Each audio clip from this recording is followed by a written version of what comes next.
Well, good morning, everybody. Almost New Year's 2022, but we have one last gathering here before we turn the page on at least what's chronologically another year. And I know we have a couple of relative newcomers to the gathering today on the Zoom. I'm going to mute everyone, and then if you want to share or make a comment, just unmute yourself and jump right in. But otherwise, I'll put everyone on mute. Let me make sure I've got this right. Okay, I think everyone is muted, but please feel free to jump in if you want. Let me get rid of this for a second. Okay. You know, we can start as always, wherever anybody would like to. And I know my friend Chris, who's with us again today, has been on a journey that's running parallel and now maybe even kind of meeting up with the one that we try to develop and express on this gathering. So it's, and I would describe it as a more ancient vision of the Christian life, a more universal vision of the Christian life, a more cosmic vision of the Christian life, a more really, you know, when I think of it, and this is how I often try to express it to people when they feel threatened by how I go about doing Christianity. I like to believe that it's actually a more Catholic version of what Christianity is meant to be, because the word Catholic the word Catholic, Katholikos in Greek, has or Katholika has two dimensions to it. It has a horizontal dimension, meaning all inclusive across the face of the earth, but also extended out into space. So it has a spatial dimension that encompasses all of history. And not only all of history, but all of creation. Because space, the universe is expanding. So a truly Catholic view of God or the incarnation or anything we talk about in the Christian faith, to be truly Catholic, has to account for life on other planets, life in other universes, the expansive universe itself. There would be nothing in cosmology that would be foreign to the Christian gospel if it's understood in a truly Catholic way. Okay, so that's kind of the horizontal or spatial or historical, all-encompassing dimension of what the Christian vision is all about. It also has a depth. It also has a depth or kind of time-related dimension to it, meaning it goes all the way down to not just the beginning of time, but to the beginning of being, to the origin of being. Because we know in the life of the Trinity, there is neither time nor space. Time and space are dimensions of creation that are included in the Trinitarian life, but upon which the Trinitarian life is not in any way dependent. Time and space are an expression somehow. They are an external manifestation of a pre-eternal and non-time space mystery that we call the triune God. So a Catholic vision of who God is and what our religion is has to go down not only to the beginning of time, but to the origin of everything. You see, the word time also has within it a certain ambiguity. We talk about, you know, a guy in prison says, "I'm doing my time." So he experiences time as a sequence. And I don't want to make this gathering a dissertation on time, though it's very fascinating, but I just want you to see both the double dimensions of Catholicism related both to time and space, and also the double dimension of time related to chronology and presence. Okay. So there, in our language of English, and Greek does this a little better than us, in Greek, they talk about chronos and kairos. Chronos is the word from which we derive our word chronological time. We experience it in a sequence, right? One event after another. That's normally how we think of most things. And that's how most people conceive of Christianity. They conceive of, well, I'm weaving a lot of things together here, but they're important. Most people, when they think of the Christian gospel, think of there was this time before Jesus came, from the creation of Adam and Eve all the way through Abraham and Noah and the prophets, et cetera, and all those other peoples on the earth who didn't know Abraham and Moses because there were all those ancient Near Eastern religions. But then at a certain point in time, by which we mean chronos, at a certain point in time, the angel came to Mary and she conceived and bore a son. And then we think of the life of Jesus there in the middle of this chronology or this stream of time, this sequence of events. And then we have the 33 years of the Christ event. And then we have the time after that. And when most people think of time in those terms, they think of Christianity as being redemption came at a certain point in time. Okay, this is important. I was hoping to talk about something like this today. I didn't know how it would unfold, but the Holy Spirit is good to us today. So if you think of Christianity only on that horizontal level, on that chronos, that chronological level, you end up with a story of salvation and redemption that depends in large part on historical events happening. In other words, there was no redemption before the coming of Christ. Now Christ has come and something has happened in heaven and on earth. And now salvation somehow in this story, in this narrative, salvation is somehow now available to everybody. And if you're an evangelical, you believe that it's really important that you get the word out before Christ comes again. Otherwise, if you don't hear the gospel, you won't be saved. And there's kind of a panic about that. And there's a need to evangelize. And we got to make as many converts as possible because the time, chronos, the time is short. Okay. And I'm not going to belabor that. And what I'm basically telling you in these gatherings is that's a fundamentally mistaken way of imagining what the gospel is all about, okay? But it is the common one that we have. So I always start with this and try to help expand people's vision a little larger than experiencing time as chronos. Let me mention then the second dimension of time, and that's what the Greeks would call kairos, or we in our English language would call timing. In other words, there's a guy in prison says, I'm doing my time. But when he was getting ready to do his crime at 3 o'clock in the morning, he said, the time is right. So, or we have another phrase in our language, timing is everything. There's a right time and a wrong time. Even the scriptures say, right? There's a time for this and there's a time for that. So when time is talked about in those terms, it's talked about in terms of meaning. The time is ripe. The time is right. If you go a second earlier or a second later, you've missed the magic moment.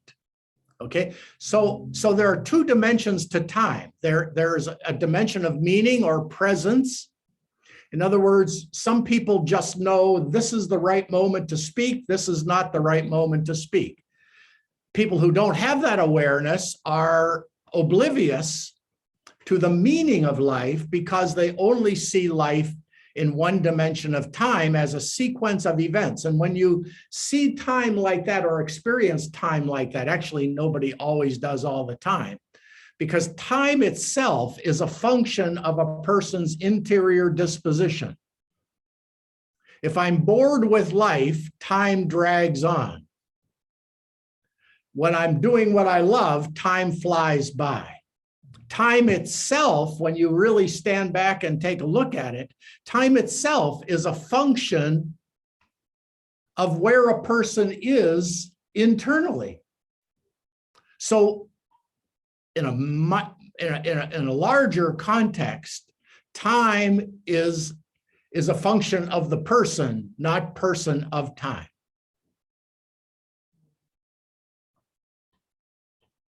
So if I'm able to live in the eternal now, chronology doesn't affect me at all. And one thing we've talked about, and I know Chris Coco is going to talk about this in a second, or I'm going to invite him to talk about it in a second, though it may be another hour, Chris, before I actually get to you if I keep going down this path. But it's very important to see that when I live in the eternal now, I am an eternal child.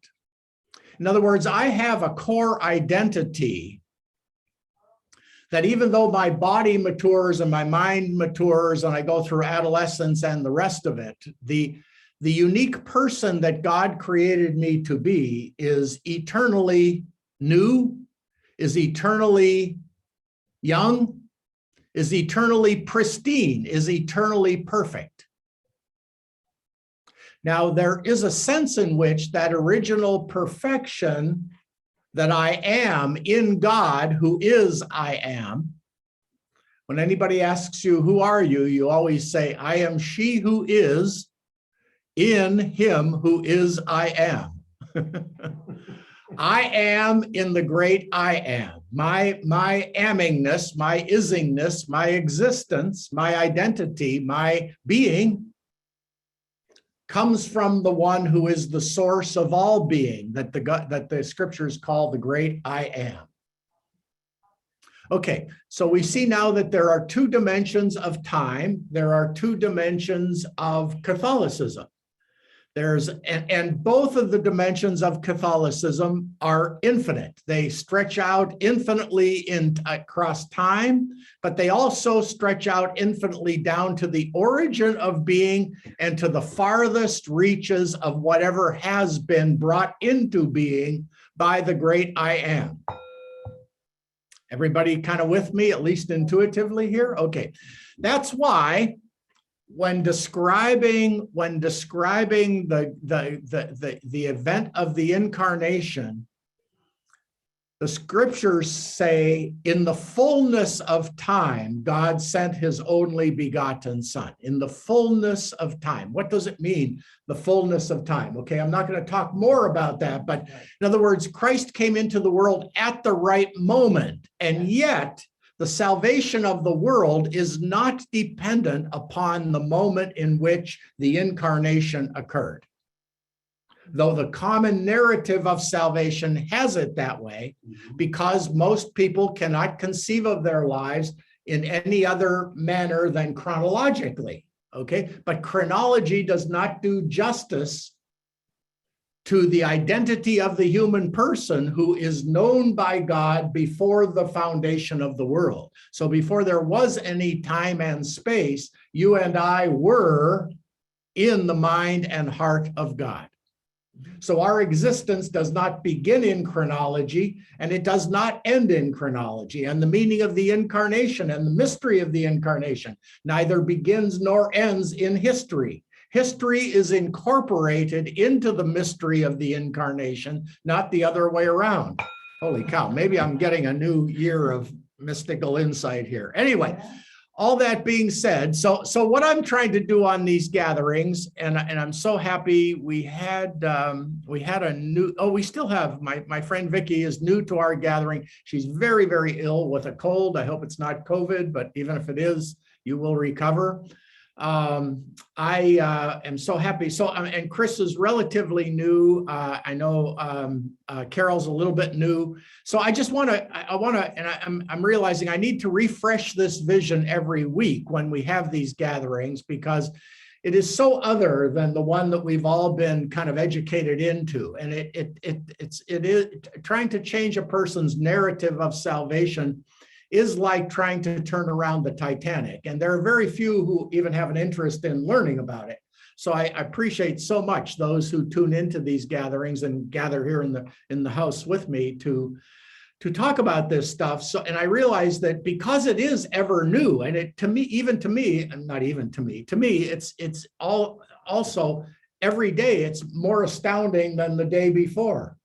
It's kind of like, that song, Amazing Grace. When we've been there 10,000 years, it'll be as if we've just begun. So, and because Christendom itself is crumbling and cultural Catholicism has atrophied and it's basically dead on the vine, there is emerging a new vision of Christ. And this new vision of Christ and it's really an older vision. It's really the vision of the early church fathers, because they had a truly Catholic perspective on the meaning of the incarnation that included all space and time, was in no way dependent on space and time, because Christ is God and God is not dependent on time and space. There's nothing about God that can be either described or defined, much less delimited, by any event that takes place in the realm of time and space, including the incarnation. Now, the incarnation did come in the fullness of time. There was an appropriate reason why the birth, death, and resurrection of Jesus happened at the chronological moment that it did. And one day, if you remind me, we'll talk about that meaning. Right now, I just want you to see that a truly Catholic vision of Christianity goes to the farthest reaches of the universe, includes the smallest dimension of created reality. My friend Dorothy Berry showed me a book recently about something called The Beauty of Birds, and it would show you microscopic pictures of their wings and the delicate colors that are woven into different birds' wings, and how intricate at the microcellular level these designs and these patterns are. And it's at that level. It's at the macro level of the universe expanding, and at the micro level of photons and neutrons and neutrinos and whatever new quantum quarks they've decided to discover. No matter how far down you go, God goes all the way down. That's a nice way to put it too. God goes all the way down, and God goes all the way out, and God goes all the way across, okay? And across, down, and up are all included in God. So God literally does hold the world in his hands, okay?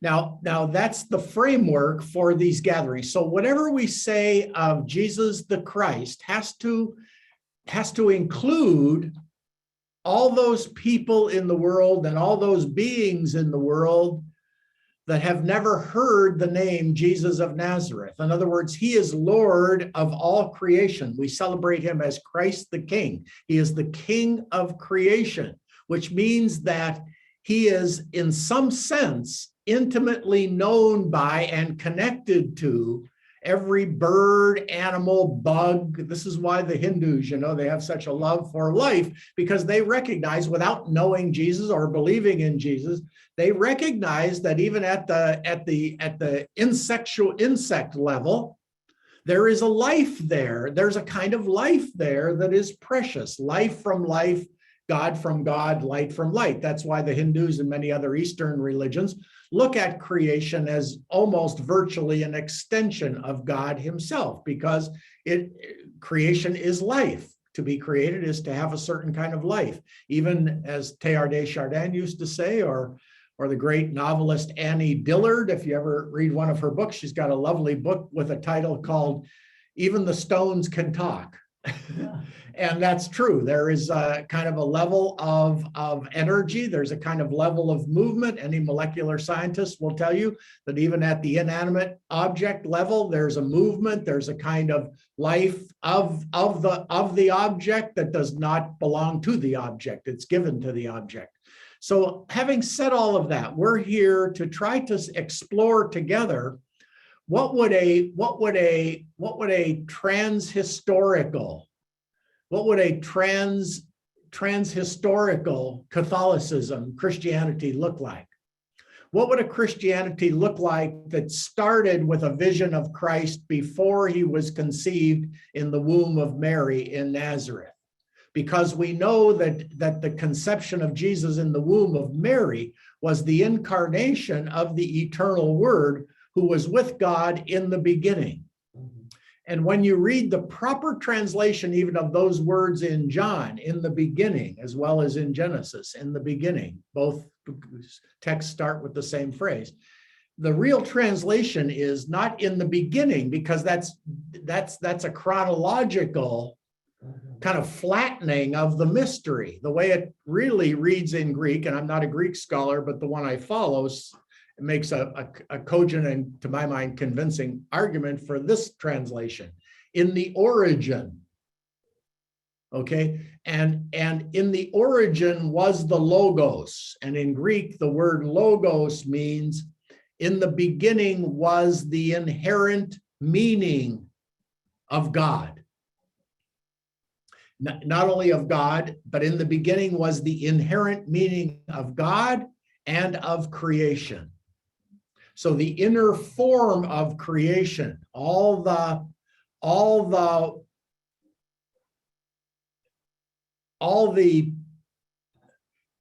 things we see in nature, and I'm hesitating here because I don't want to get dragged into another discussion rather than not being able, well, also kind of not being able to express what I'm trying to say.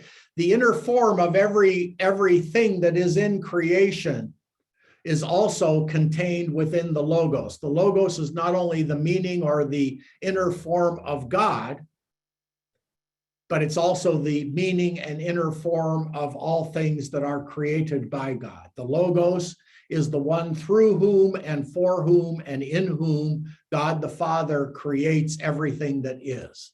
So the Logos is the inner structure and inner definition of that which is created, everything that is created. So everything that is created has a relationship with the Logos. It's an image of the image. The Logos is the image of the Father, and the logoi, the things in the world that have a logical structure to them, which is everything.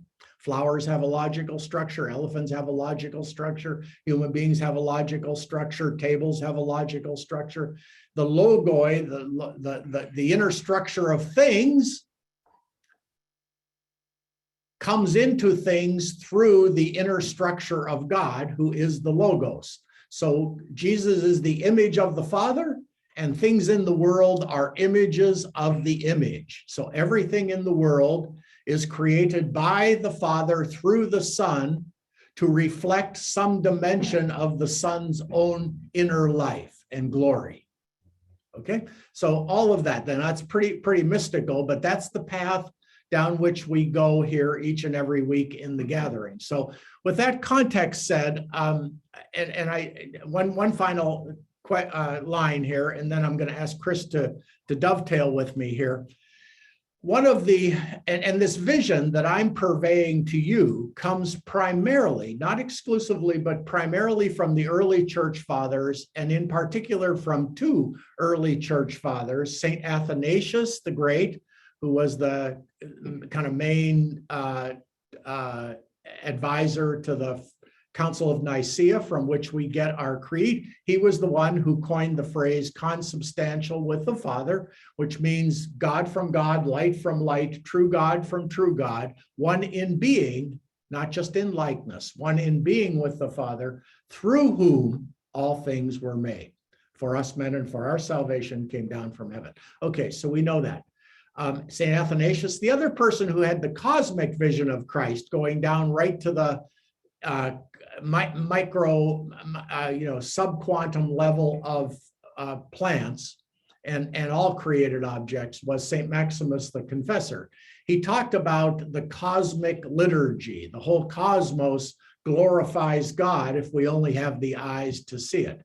So when I define Christ as the Lord of the cosmos, I'm speaking the language of Maximus the Confessor. So the vision that you're getting in these Wednesday gatherings is really an ancient vision that in my own formation has been amplified by mystics throughout the history of the Catholic Church, both Orthodox and Catholic, and primarily Eastern, and primarily Trinitarian.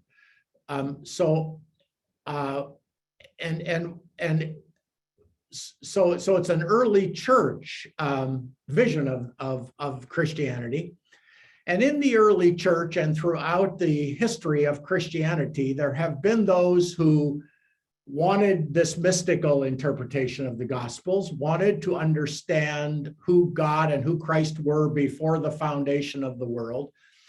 And when Christianity, after the event of Constantine in 312 AD, when he made Christianity the religion of the empire, all these people who had no notion of who Christ was or who the Father was or the Trinity or the Council of Nicaea, though it hadn't actually happened then, but they had no idea of what Christianity really was because it was a persecuted religion, primarily an occultish group, kind of a secret society celebrating what they called their divine mysteries underground in the catacombs.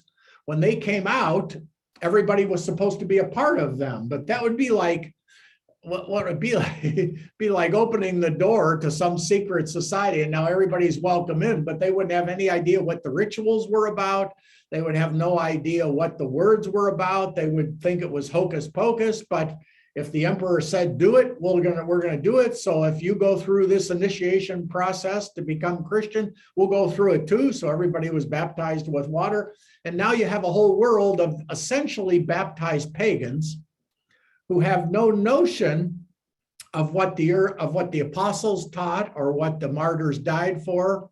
And when some of the people in early Christianity saw that the mystery of Christianity and the mystery of the incarnation and the mystery of the Trinity was being handled with ham-fisted theology and ritualistic practices by the clergy, they said, we don't want anything to do with this religion. This is a dumbing down. This is like taking Michelangelo's beautiful art and turning it into velvet art. You know, we don't want this velvet art religion. We want the real thing. And they went off into the deserts of Egypt and Palestine, and they formed little communities of intentional disciples because they wanted to go in depth with their experience of Christ. They wanted to get away from the temptations of the world. They wanted to concentrate completely on being in union with God. They wanted to discover their true selves in God prior to their own chronological existence. So they formed these little communities of intentional disciples, men and women, in the desert primarily, where they would practice the mysteries of their religion, which is basically the mystery of growing closer into union with God, both through teaching and through ritual, and primarily through prayer. So prayer and ritual, I'm using those in the same context here. Who guided them in? Okay, so yeah, so who guided them there? St. John, the apostle, was exiled on the island of Patmos. But he had a disciple who was named St. Polycarp, and St. Polycarp was burned at the stake as a martyr. And so John imparted his mystical understanding of Jesus to Polycarp. Polycarp then passed that mystical understanding of Jesus on to St. Irenaeus, who's one of the great, great early church fathers. You've heard me quote him many times on this gathering. All the other apostles did similar things. The apostles, again, went out to the four corners of the earth, as far as India with St. Thomas, and as far as Rome with Peter and Paul. The deepest understanding of Christ. So you had many writings about Jesus in the early church that circulated, but in the year about the year 400, 415. In that century, the 5th century, the New Testament as we know it was finally established. But the first writings that people read to educate themselves about who Jesus was were not the Gospels, they were the letters of St. Paul. So St. Paul, so the apostles, misunderstood Jesus during his whole lifetime. Then they began to understand a little more after they experienced him as risen from the dead. They went to the four corners of the earth, basically proclaiming the message that death is an illusion because Christ has revealed the world of his Father to us. We are no longer under the constraints of the law. We are free in the Spirit of God because we live in the one who conquered death. But it was mostly St. Paul who purveyed this mystical message all throughout the Middle East, as well as into Greece and to what we would call Eastern Europe, okay, all through Turkey. And there were churches there, by which I mean gatherings of intentional believers who both celebrated the Eucharist and celebrated baptism, but they did it in a very mystical way. Their rituals were very elaborate. The formation to become a member of the Christian cult were elaborate and were lengthy. And so you really were being initiated into another world. And this was the world of God, which was that somehow, some way, they believed, simultaneously present with this world. And that's what Christianity is meant to be. It's meant to be an entree into the world of God, into the world of Kairos, even while we live in the world of Chronos. So Chronos and Kairos overlap in the incarnation and in the Christian life, okay? Now, these monks not only fled the Roman Empire because of its Christian pagan culture now, so Christianity and paganism then became very much intertwined with each other. And Christianity became very much intertwined with the powers of this world. So the emperor and the bishops became political actors. Everything became a matter of power and manipulation within the church. There was a lot of corruption. The gospel was proclaimed, but it was not really very well lived. So the monastic movement in the 3rd and 4th century was an attempt to return to the early Christianity of Paul and the early Christian martyrs. And in my view, you've heard me say this many times on the gatherings, what's happening in our time is that the pagan culture of America and its Christian interconnection, that Christian pagan culture is crumbling. Okay, the days where you came to the parish and you drank a lot of beer and played bingo and went to mass on Sunday and called it all good, those days are gone. Okay, bingo Christianity no longer exists. Parish festival Christianity, it still exists. But those who really are looking for meaning in their life are going to have to flee those kind of parishes in order to find. That's why you find monasteries filled with people looking for a deeper Christianity. That's why you find retreats and cursillos and retreat houses. If you want to go and find real Christianity, don't go to a parish, go to a retreat house. And there you will find people who are there because whatever they're getting in their parish is not satisfying them anymore. Evangelical churches are also filled with people who say, I was not being spiritually fed at the Catholic Church. The greatest number of Christians in the world these days are ex-Catholics who's found that their formal religion, their religious catechesis, the example of their priests, the education they received at Catholic schools, it means nothing to them. Okay, so, and that's a good thing in my view. I think the whole project for many, many years now, decades, maybe even a century, has been basically dead on the vine. So what we're seeing is the new growth of Christianity, and this gathering is meant to be a venue in which people can look back into the ancient past of the Christian church, acquire there a vision of the universal Christ, and move forward into the future in a way that gives you confidence, but allows you to move into it with an entirely different spiritual vision and disposition, both towards non-Christian religions and towards the pagan culture in which we live, okay? So the way Christianity was really kept alive in its mystical depths throughout Christian history, because after Constantine made the church public until the collapse of the Vatican States in the 19th century, Christianity was the world religion of, at least of all of Europe and of all of all Western civilization. Catholicism, meaning institutional Catholicism, was the great monolith that held it all together. Now that monolith has been broken and now it's falling apart completely. But underneath that institutional veneer, underneath that, there has always been a wellspring of deep, mystical, Pauline, Johannine, meaning from the Gospel of John, and patristic, meaning early church fathers, the tradition of Irenaeus, the tradition of Athanasius, the tradition of Maximus the Confessor, the tradition of all the Egyptian and Palestinian monks, that kept the religion alive and went to Ireland and founded monasteries. The faith, when during the Dark Ages in Western civilization, when the Visigoths were overrunning Rome, the faith was kept alive in monasteries. And there they, through contemplative prayer and a deep mystical practice of Christianity, kept alive a vision of the Christ in his full Catholic dimension that again is turned into Catholic fast food at most parishes most of the time. So there is a tradition there. We're trying to re-tap into it.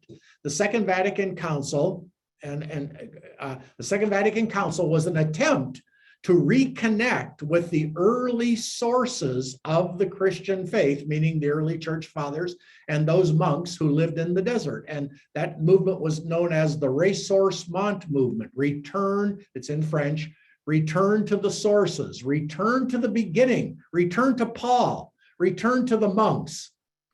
Okay, so all of that is our framework for the gathering. Okay, and now my friend Chris Coco, whom I met, must be 10, 11 years ago now. I'd shared this vision a little bit with him. He was at the Catholic Newman Center at the time at UMSL, and I knew that he had a deep mystical spirit as well. I didn't know how much he knew of our own Catholic mystical tradition or the early church tradition, but we stayed in touch now and again over those years. And he has come in contact with a treasure of monastic writings known as the Philokalia, meaning the love of wisdom. Okay, or kalos.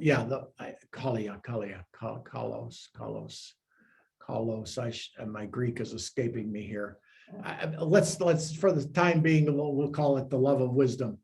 And it's a collection of monastic texts that cover several centuries, primarily in Eastern Europe and in Turkey and in the Eastern countries where this patristic vision was very much alive. And it's all about how to grow closer into union with God and how to discover your true identity in God. And while I would talk about it in terms of getting rid of your ego and discovering your true self, they often talk about it in slightly different terms. And Chris has been deeply into the Philokalia. I mean, the whole Philokalia, at least the volumes I know of that have been printed in English, are 6 volumes of about 700 pages each, 700 pages each. So I don't know, Chris, if you've read the whole 5 volumes, but regardless, you've immersed yourself in that wisdom. And maybe you could share with the gathering kind of your main impressions, how your own understanding has developed, why we have reconnected lately, and then the question that you had or the comment you wanted to make about the virginal soul. You'll have to unmute yourself, though. Thank you, Father. I'm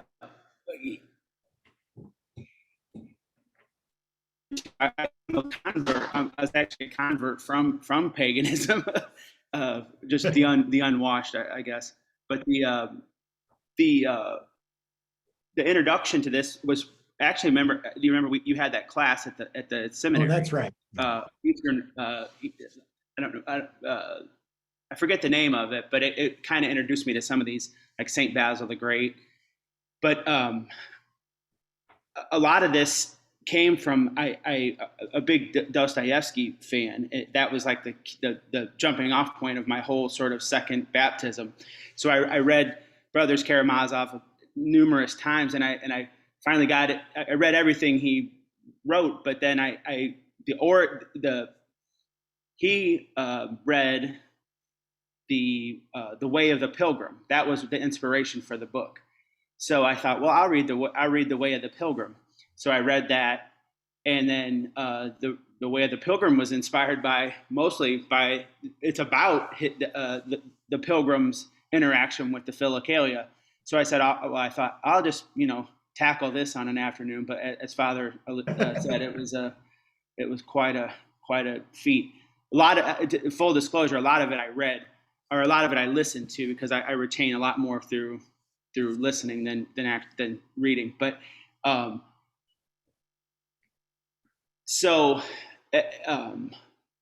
as a convert, a lot of the kind of institutional Catholicism that Father's talking about, I didn't experience as much. So the beauty of the faith was a little bit more apparent to me, and the universality that Father alluded to was something that seemed apparent to me. I didn't have as many of the obstructions, inherited obstructions, as perhaps others did, you know. But nonetheless, I see them pretty clearly with people that I talk to that are lifelong Catholics, and I sort of wondered why that was. And I'd like to say that it was just this call to go deeper, I guess. It sound cliche there, but I'd like to think that it was an intellectual pursuit on some level. But the more I read these ancient church fathers that completely sort of substantiate everything that Father says, which seems strange that you're saying something new that's so old, that seems to be validated from time and time again from the earliest Christians, that this idea of this certainty of God, I think that is so pervasive in our culture now, especially in Catholicism, that is this, it's this and this and this, and it's not this, and the certainty of God's essence is something that these church fathers and scholars and really, as you said, the wellspring of our entire faith. It's a parallel sort of movement, but I think in some sense it has fed it has fed the institutional part of Christianity enough to keep it afloat in a way, because what we're talking about now is what's going to bring Christianity out of the cellars like this and feed people. But it's been doing that. It seems like it's been doing that anyway. So this idea, and let me, in full disclosure, Father, just real quick,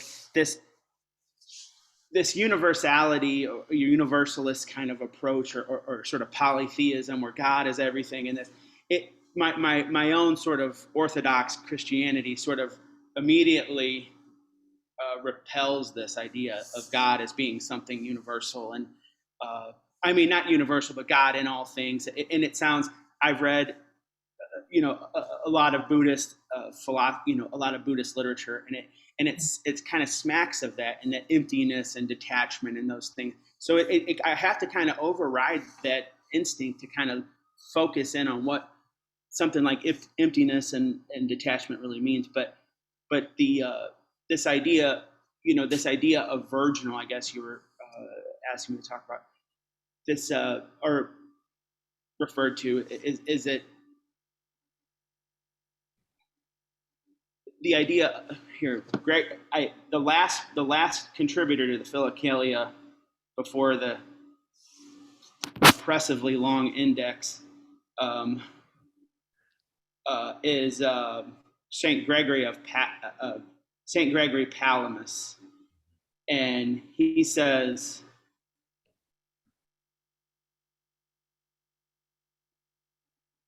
he actually sounds a lot like you, Father, said one time to me. He said he taught at Notre Dame, and he taught everybody everything he knew in the first couple sessions, and I'm the same way. And these writers are a lot the same way, because I don't think it's your wisdom. I think you're just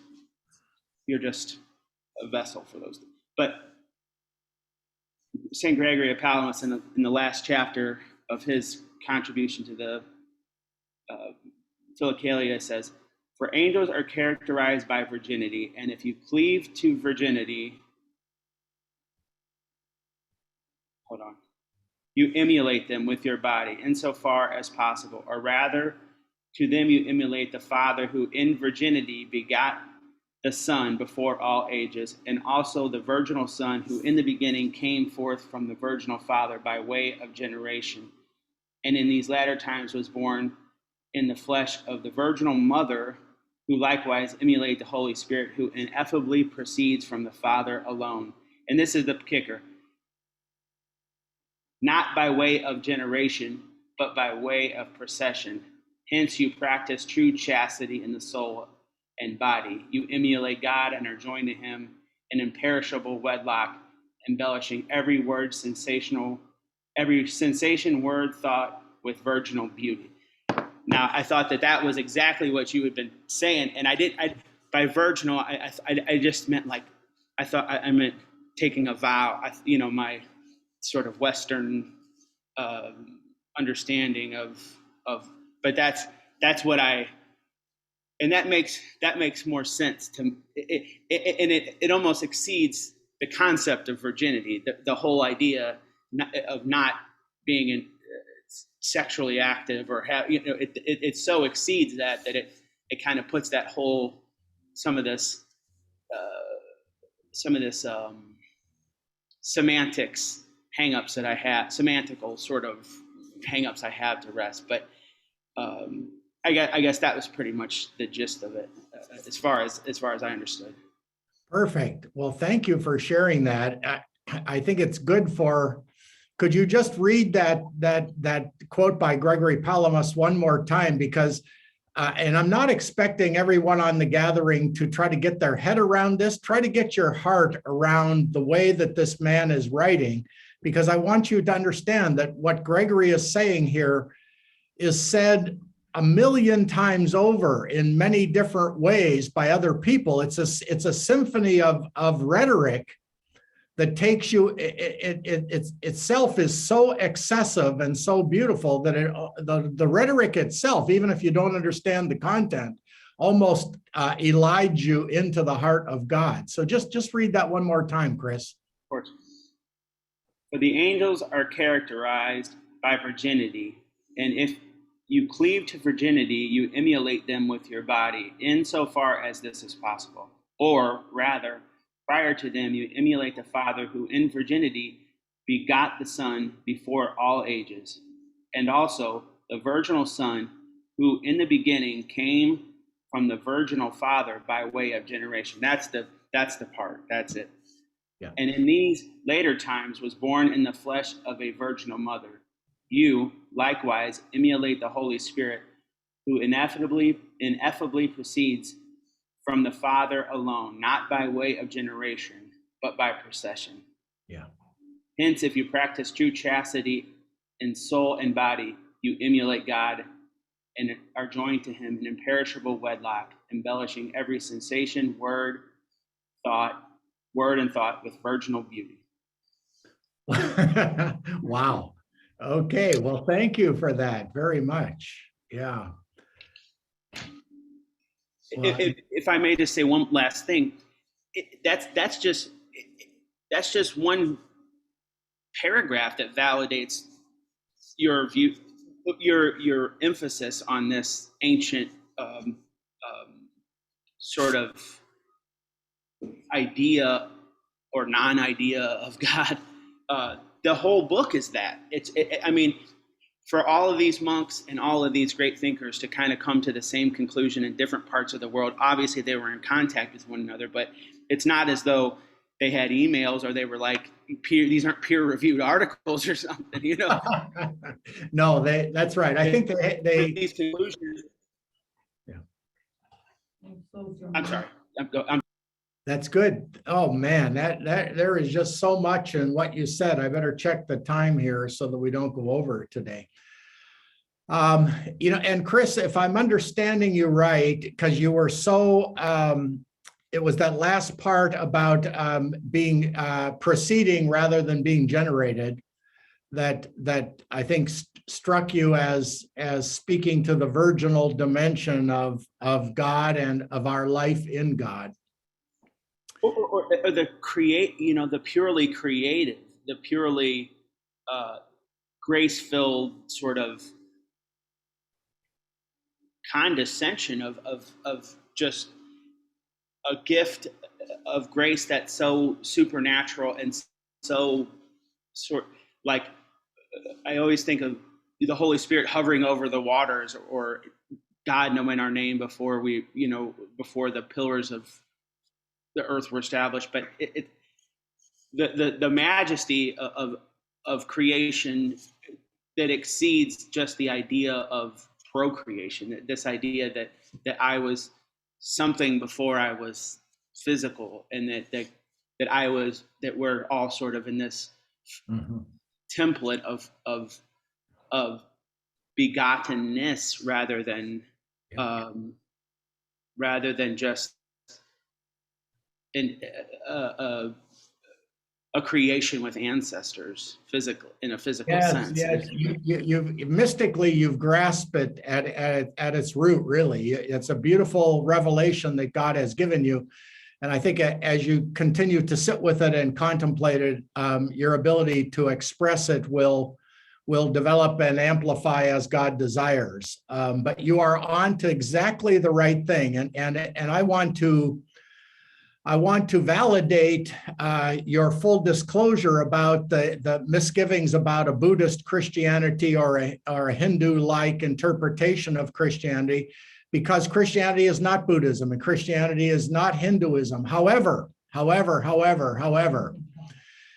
based on exactly what you said, and ultimately, this is the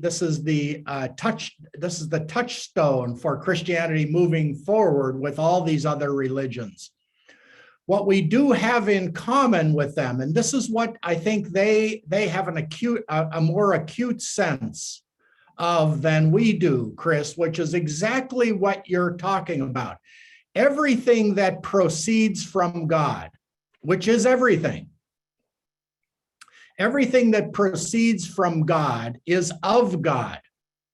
It's not an extension of God. It's not a part of God's being, but it partakes of the being of God. The being, and we've talked about this on previous gatherings, because I don't want to do a class in metaphysics, but if Jesus is God from God, light from light, true God from true God, we are gods, small g, plural. We are gods from God, lights from light, lives from life.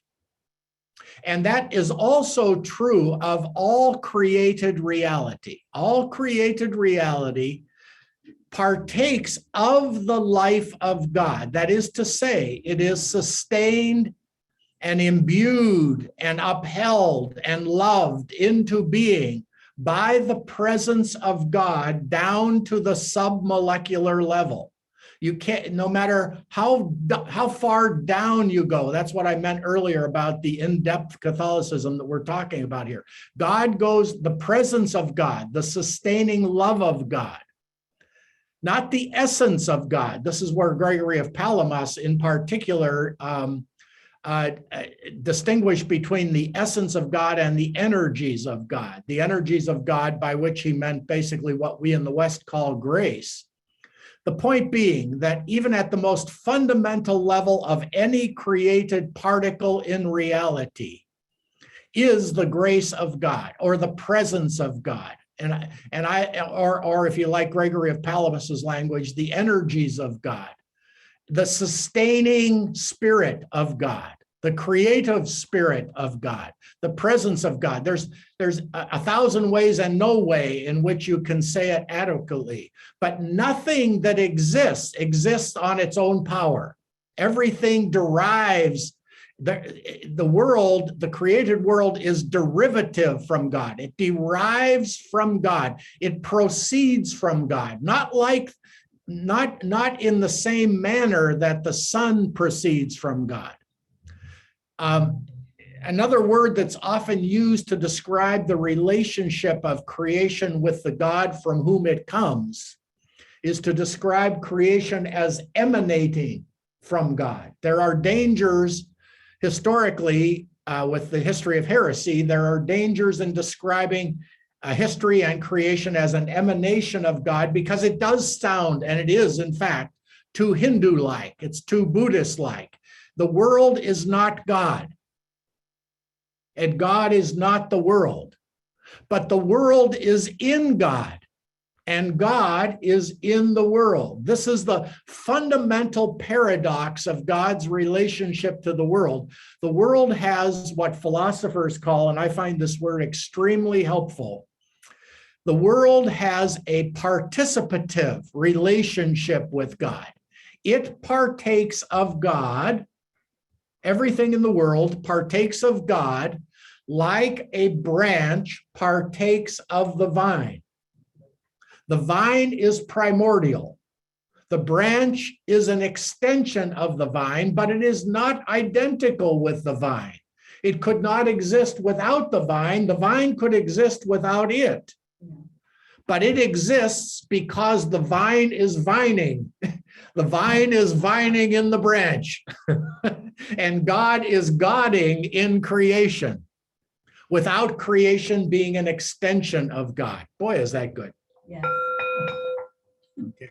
Now, that distinction of creation being one with but distinct from God, and the human person being one with but distinct from God, that distinction is easily lost, and it is easily misexpressed.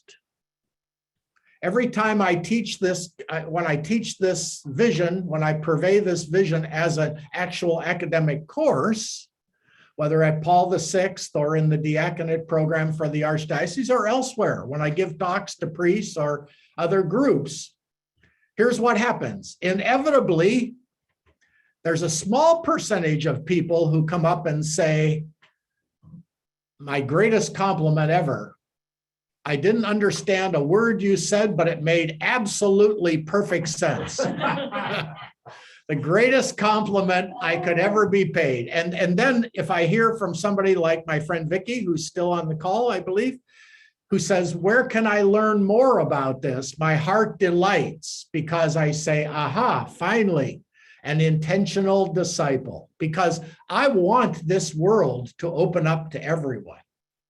Okay, I've learned it won't, but when I find somebody to drink from the wellspring of our tradition, it delights me to no end.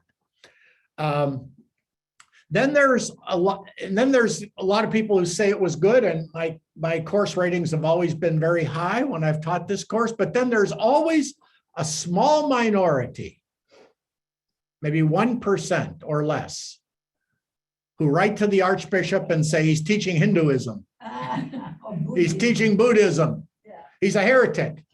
They don't know anything about the history of heresy when they say that.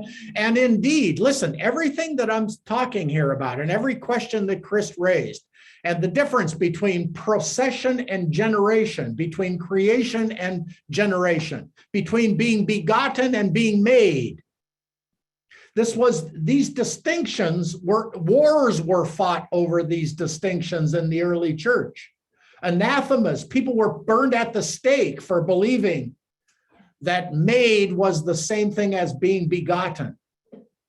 And you ask, what's the difference? And do you think the Sunday Catholic wants to know what the difference between being made and being? See, but our whole creed, the whole Nicene Creed depended on one word, what we translate in English as consubstantial, but in Greek, there was a big argument in the early church about who was Jesus? How does he fit into God? What does it mean to say he's God from God? How does that happen? Was there a time when Jesus was not? Did it happen at a certain point in time that he became the Son of God? All these things, nobody knew the answers to these things. The Gospels don't tell you. They just record the history of a man who kind of implied at times that he was one with God, but people, they didn't know. They called him the Son of Man. They called him the Son of God, but they never thought of him as Yahweh, the one who spoke to Moses. And yet some did. And some said, geez, we experienced the same, what our ancestors experienced in the desert and what our prophets experienced in the temple, we experience in this man. Maybe God is in this man. Maybe this man is God. And they were killed for believing that. Blasphemy. They tore their robes, rent their hair. The Jews and the Greeks, the Jews and the Muslims to this day, if you say Jesus is God, they'll say that, nah. They won't listen to it. It's blasphemy. Okay, so the early church for almost 700 years, there are still communions of Christians in Egypt and in Syria, what used to be Assyria, in Iraq, Iran. they still are not sure about whether Jesus is fully God or fully man, or both, or some kind of combination of the two. Because when you ponder the mystery, you can come to all kinds of different conclusions, okay? So the reason they had the Council of Nicaea, the reason they had the Council of Chalcedon in 451 was because these bishops, these churches of intentional Christians, all who believed in Christ, believed different things about Christ and his relationship to the Father, much less the Holy Spirit. The Holy Spirit comes along and they said, well, what about him? Because there's no word Trinity in the New Testament. But we believe in the Trinity. How did that happen? That happened because these people who were apostles of the apostles contemplated deeply. And as the church developed God through the Holy Spirit, remember, Jesus said to his apostles, I will lead you in. I have many more things to say to you, but you cannot bear them now. The Spirit of truth, whom I will send, will lead you into all truth. Well, the early church believed that that's what he was doing. He was giving St. Paul a vision that St. John did not have. He gave St. John a vision that St. Mark did not have. He gave Irenaeus a vision that St. Paul did not have. He gave Athanasius a vision that Irenaeus did not have. So these men in the early church, Gregory of Palamas was much later. He was in the 13th century. But all through Christian tradition, there have been mystics who have been given to understand a deeper dimension of the relationship of Christ to the Father. So Chris's quote here about the world, Christ proceeding and being begotten of the Father. Let me come back to Nicaea and just tie the bow there. The word in Greek is homoousion. Homoousian, homoousion. What it means is the word ousia in Greek means substance or nature, one of a kind. Kind means a genre. Ousia means a kind of thing. Okay, and the kind of thing that was being referred to there was the nature of God. And so homo means this man is of the nature of God. He's of the same substance of God. He's of the same stuff as God. The young church was learning about the nature of God. Correct. They were debating. And 3/5 of the church at that time was following a bishop whose name was Arius. It's called the Arian heresy. Arius was saying that in the beginning was the Word, and the Word was with God. So Arius said the Word must have come from God. And that's true. The Word the Word proceeded from the Father. So Arius said, therefore, the Father must have existed before the Word. And Athanasius said, and many others said, no, to say that he proceeds from the Father is not a chronological word. It's a relational word. He comes from the Father, but from all eternity, they were one.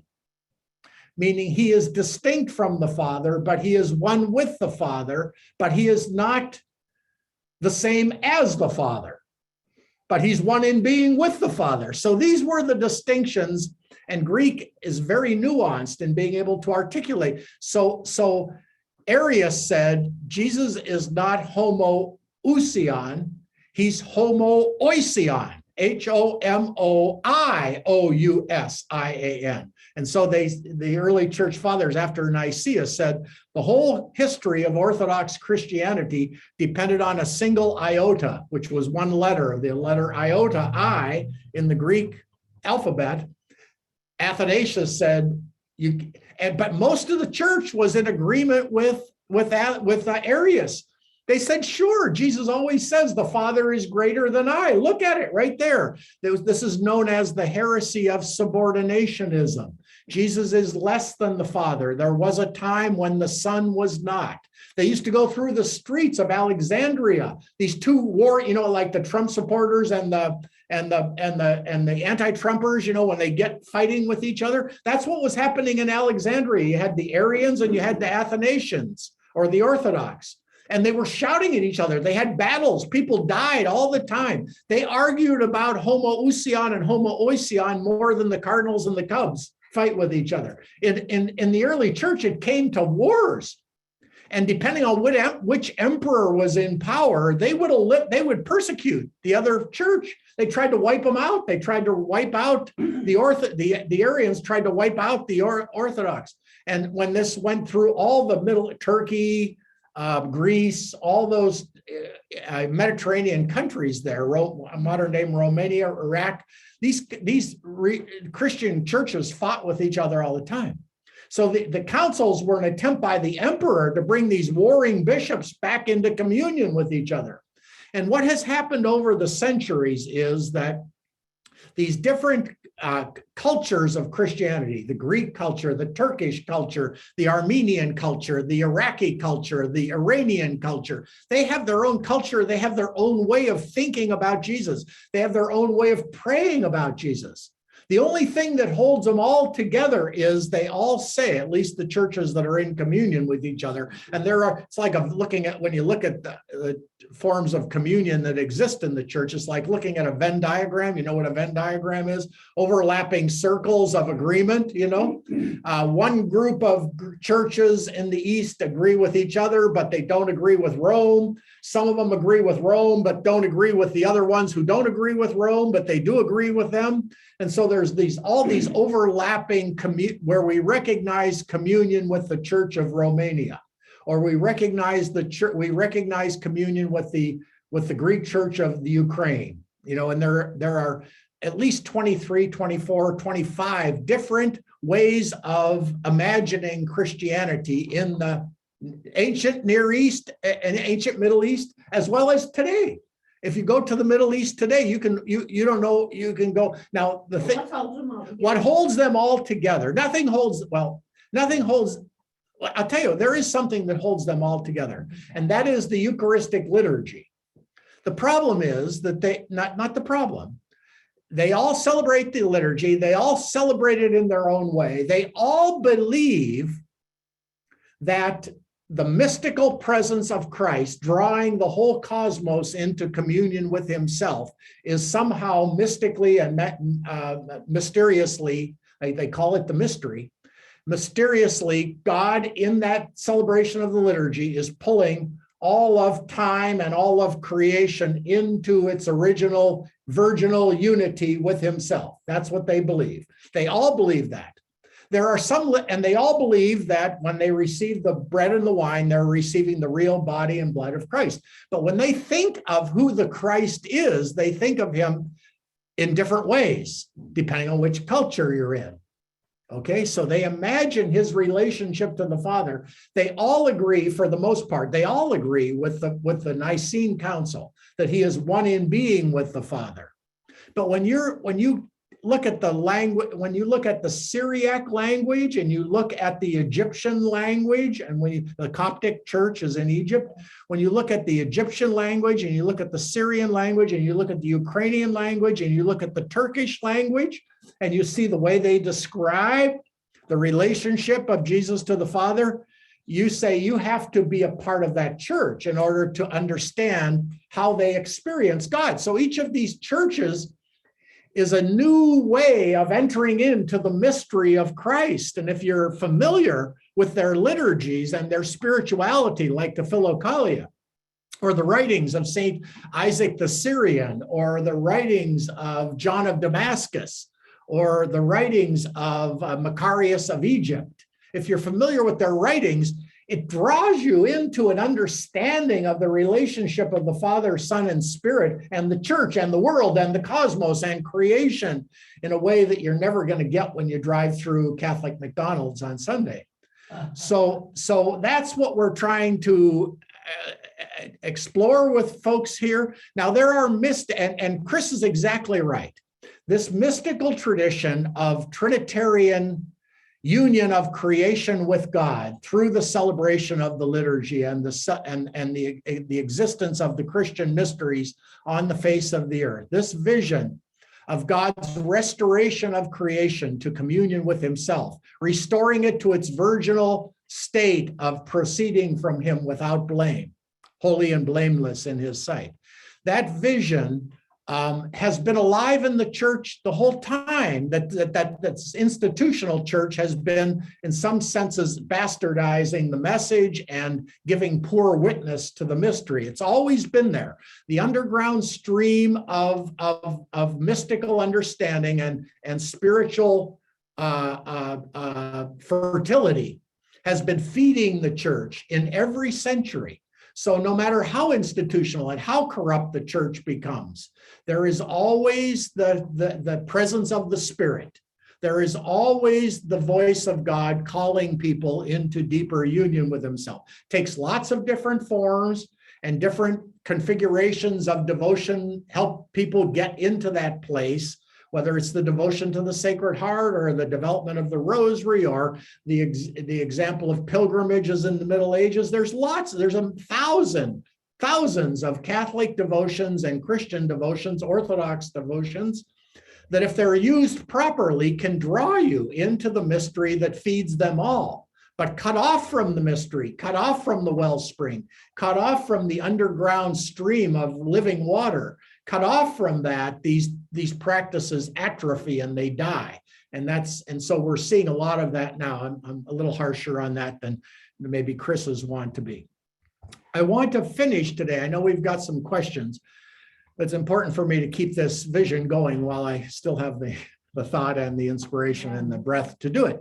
I want to come back to this notion of the virginal nature of that which is, okay? Virginity as sexual restraint is simply, it really is irrelevant to the whole discussion, okay? Purity as the scriptures understand it is purity of heart. Purity of everything in the scriptures works from the inside out.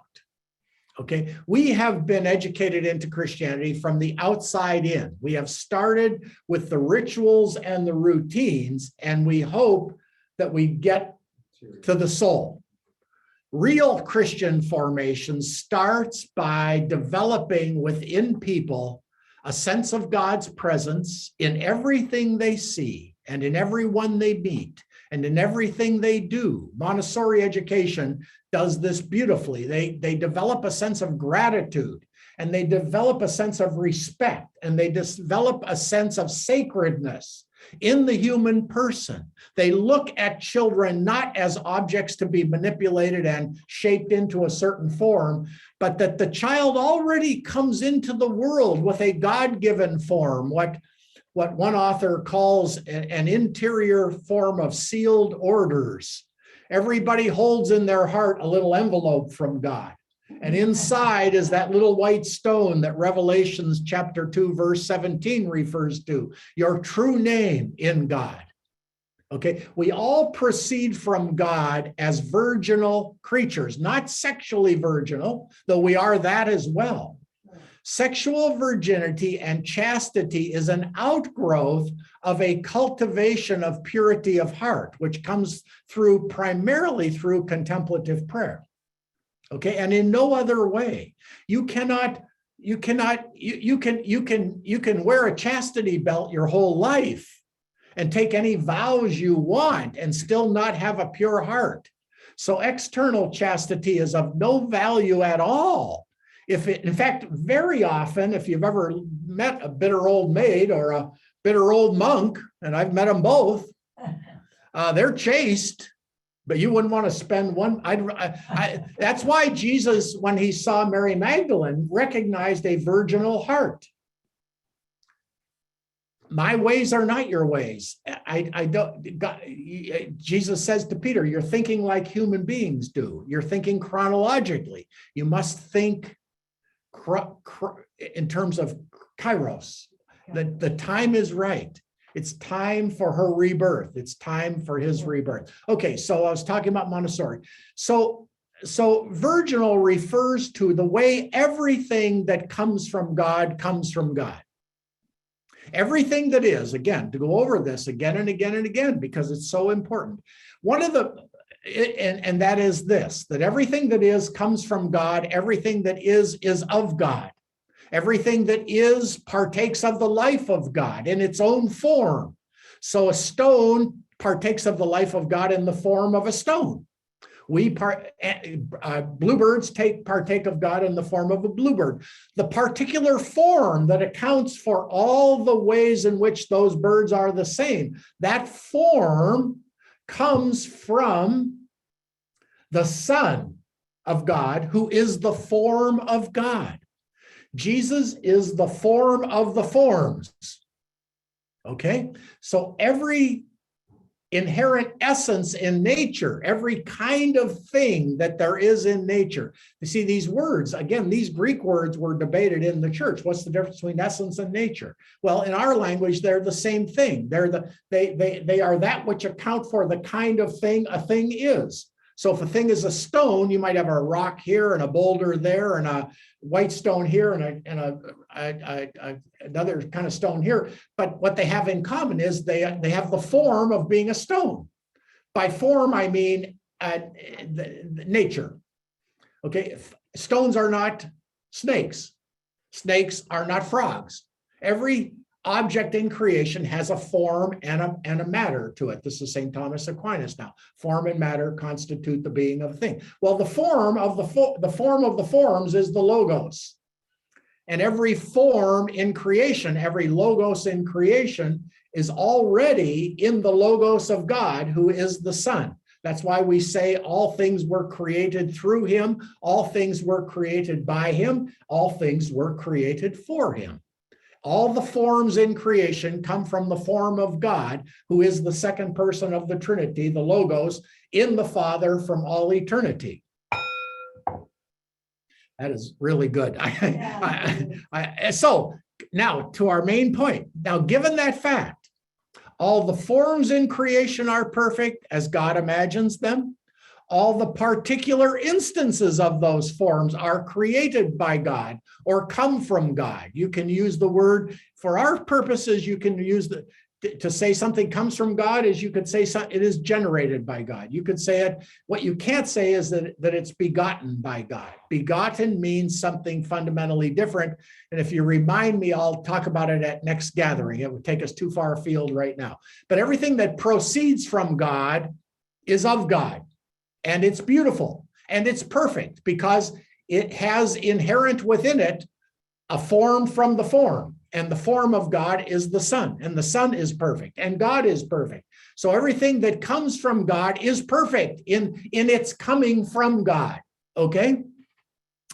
Meaning, creation is finite, creation is limited, creation is subject to corruption. Creation is subject to death. But all of that is perfect in God's. In other words, because creation is not God does not mean that it is not perfect. It partakes of the perfection of God, but in a finite, death available manner, or at least what appears to be, in a way that it's subject to entropy, to use the scientific language. Okay, that doesn't mean it's bad. That's what one of the heresies in the early church drew that conclusion. Since creation dies, it must have been created by a secondary kind of God, a demiurge, who imparted it with death, and that's not a good thing. So there's a bad God and a good God, but the good God is ultimately greater. These were debates that went on in the early church, and wars were fought over them. That's called Gnosticism. Okay, but for the Catholic vision that we're talking about here, all that comes from God is good. Remember in the Bible, he let there be light. He looked at all he had made and he said, it is good. It is very good. But it was limited. It was created. It did not have life on its own. It had beauty, but the beauty it had came from him. Everything comes from God. That's why the Hindus say, since everything comes from God, everything must be God. Because what could come from God that is not God? Okay, and we don't believe that. But we do believe that we have an identity in God that comes from God. And that identity is perfect. And that's what's meant by being virginal. Okay, so all of creation is virginal in this view. Every person is virginal in this view. Because it came from God? Because they came from God. God is perfect. Everything that God creates is perfect, but it partakes of his perfection in a limited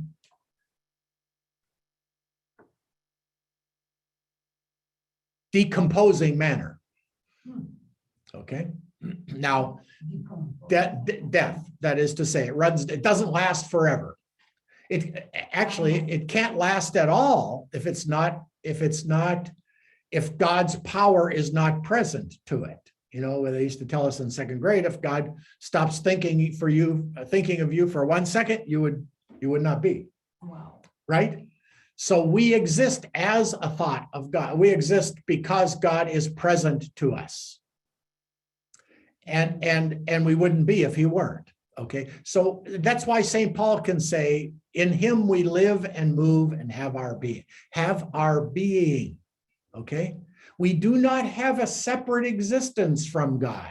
We have a separate identity from God, but we do not have a different existence from God. And when we lose our bodies at death, the virginal person that God created us to be will be more perfectly evident to us. In our corporeal form, we are unable, for the most part, mystics are able to kind of get beyond this, but in our corporeal form, we are unable to perceive the true sense in which we are one with God, and yet at the same time, distinct from God. But we are able to know that union with God and experience both our union with God and our difference from God in deep Christian spirituality, which I always identify with contemplative prayer. In contemplative prayer, you have an out-of-body experience before being out of your body. You have a trans-corporeal, because I am not my body. My body is given to me. I am eternal. You are eternal. Why? Because we proceed from the one who is eternal.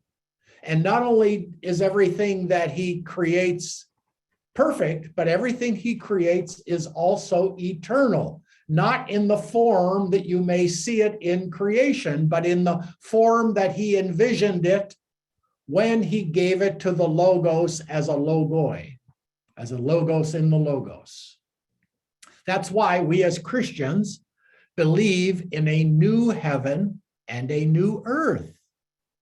It's not that creation is annihilated at the end of time when Christ comes again, as some of the rapture types, apocalyptic thinkers would have you believe. The cosmos is undergoing a transfiguration, not a destruction. You can say it's the destruction of the old and the advent of the new, but it's more like a metamorphosis from shedding the shackles of evil, whatever that is, which is the lack of a good. Again, we've had several gatherings, and I'll do another one if you want, on the origins of evil. What we do know is that in this world, the perfect selves that all of us are created to be, and even the perfect creation that God made, has encountered death as a result of sin. Now, what is sin? Sin is basically thinking and judging and acting in a way that is ignorant, that is deceived. The tempter is the deceiver. He is the trickster. He gets you to believe something that is not quite true. So all the evil and violence that we see in the world comes through deception. He's the deceiver and the divider. And you could ask, well, how did it happen with him in the beginning? We've talked about evil angels before in this gathering, and we'll do it again because we circulate these topics a lot. Okay, but I'm not going to go there today. Just understand that in this world, we develop ego, as it were, like a hard shell over our true self, the perfect self that God made us. Now, the mystics learn through contemplative prayer and the practices of their faith and even the practices of their religion. They learn how to dissolve that external hard shell, and they are able, with their own physical bodies, to manifest forth the soul, the perfect person, the perfect identity, perfect who that God created them to be. That's why we call them saints. They glow with their true identity. Even those people will find a dimension of their true self that they were not aware of when they get beyond this body in the next world, because St. Paul says our lives are hidden with Christ in God. So even the greatest saint who knows herself or himself better than any of us, they still do not know the full beauty of themselves. We are more beautiful than any of us can conceive. And when we are freed of our bodies, and when we know all, we will also understand all, we will forgive all, and all will be forgiven. I can make you that absolute promise, and I can even show you scripturally how it works out. But we're not going to talk about that again today as well either. I want to finish then on this note, and you can ask another question if you want, but that is this. When I understand fully, and I am understood as I understand, as St. Paul says, when I understand fully, violence turns to compassion. I'll just give you one example. Okay, I heard it just today before this gathering on YouTube. This was again, I was watching a near-death experience, what do I want to say, near-death testimony. Yeah. And this lady was talking about how has my life been after this experience of being in God's world? And she was talking about an experience. She said, well, the ideal is that your life, because you've seen the light and its fullness, and you've seen yourself as light from light and light in light, you would be filled with light. And that's, for the most part, that's true with people who had those near-death experiences. But she was talking about an example of, she said, and in that space, when you're in the life of God and you do understand how you caused hurt to people and how people have caused hurt to you, and how this world that we're in, under the influence of the evil one, the deceiver and the divider, how in this world, basically people are like dodgems, or BBs in a bread box running into each other, just banging into each other all the time, intentionally and unintentionally, causing hurt all over the place. She said, in God's light, and I can substantiate this with the gospel. This is just what Jesus is talking about as well, and why he has such an emphasis on forgiveness. Basically, if you knew the whole story, you wouldn't be angry. You would actually have compassion. And she talked about being on an airplane recently, actually going to this conference where she was going to give her testimony to the near-death experience group, And she said, we're on this plane. She's going to miss her connection. It's late at night. She's sick and tired of traveling. She's very worn out. She just wants to get to her destination, take a shower, and go to bed. The plane is parked on the tarmac. It won't take off. She realized, and she still has another connection or two to make. She said, if we don't get out of here in 10 minutes, I'm not going to make my connection. Then I'll be, so she could feel herself getting anxious. She said, meanwhile, there's a 7-year-old kid screaming his head off, two rows behind her. They hear the engines crank up. By this time, the parents of the 7-year-old, everybody around them is saying, do something with this kid. So they take the kid up to the front of the plane. They say, we got to get off this plane. This kid he can't stand the trip. We'll drive everybody crazy. So they call the walkway back. Then they got to wait longer to get their luggage out from underneath. Yeah. So it's about 40 minutes. Then they pull away again. By this time, the lady's thinking to herself in the airplane, lady who's given the talk, she says, if I get off the plane now, there's another connection I could get from here. Otherwise, I'm going to be here all night. I should just get off now. So she goes to the front of the plane, says, I want to be let off. She said, people are yelling at me, but I'm going to get off the plane. So she gets off the plane. Apparently it's late at night, or I don't know, but she sees this kid and he's very calm over there with his parents. So she goes over and is waiting for her next plane, whatever that was. And so she starts talking to the parents of this 7-year-old boy. And she said, boy, he seems so calm now. She said, what was going on the plane? And her parents explained that they are his foster parents. And he's been pulled out of Romania because he was involved in the sexual child sex trafficking. Wow. And he's been taken, and every time he was taken by these sex traffickers to another country to be trafficked, he went on a plane. So every time he got on a plane, he thought he was going for more abuse, and they're taking him back to their home, but he thought they're taking him to be abused. And she said, as soon as I knew the whole story, my frustration with him turned to pure compassion. And see, in the light of God, we realize that everybody coming to us at this particular moment comes to us with a story. And they've been hurt, and we have been hurt, and we hurt each other. But if we could see it from God's standpoint, we would not only understand where the hurt is coming from, but, and I'll finish on this, we would also understand that the hurt that we experienced was absolutely perfect, just what we needed. And she said, if you don't believe me, she said, I think back on my first college love, and I thought if I had dated that guy, where would my life be now? She said, and yet I felt such pain and such hurt when he blew me off. And yet today, she says, so if you see it from God's standpoint, you see how all things work together in the lives of those who love God. Obviously, acquiring this kind of vision takes some doing. And it takes many more Wednesday gatherings. So thank you for this one. Thank you, Chris, for helping me out. Feel free to do it at any time. We're going to finish with the glory be, and then we'll stay on for a little bit if you'd like to chat longer. Glory be to the Father, and to the Son, and to the Holy Spirit, as it was in the beginning, is now, and ever shall be, world without end. Amen. Thank you all. God bless you. Is Chris That was good. a priest or not?